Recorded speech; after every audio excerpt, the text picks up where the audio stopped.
Have you ever woken up at night and it's 1:15 and you know fighting for sleep's not going to be fun? So you lie there for a bit and you toss in your bed, but then come all those racing thoughts up into your head?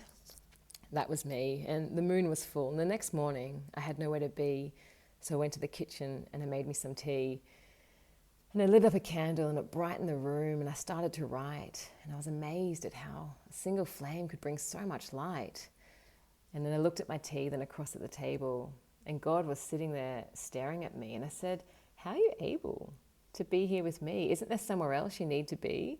Like with the kids I see dying on the screen, or the families torn by war, or the people on the streets who can't keep warm?"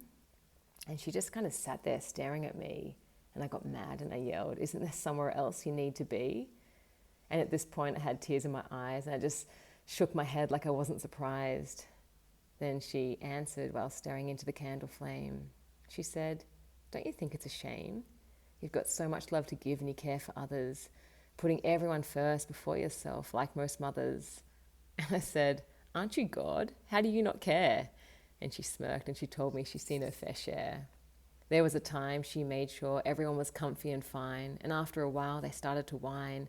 They started to fight for greed and for power. Then she paused and said, "It's brought us to this final hour." And I just sat there. I didn't really know what to say, but that was all right because she continued anyway. She told me, "Love is like the flame of a candle, and in each of us we hold a flame we can handle. Our job is to keep our flame going strong, even when you see a world full of wrong. Tend to your flame and treat it with care. Nourish it, rest, and give it fresh air."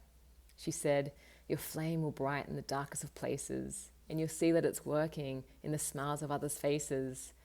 But not because you're giving away your flame, but you're sharing your fire for others to do the same." And at this point, I kind of came back up into my head, and I smiled, and I blew out the candle, and I went back to bed.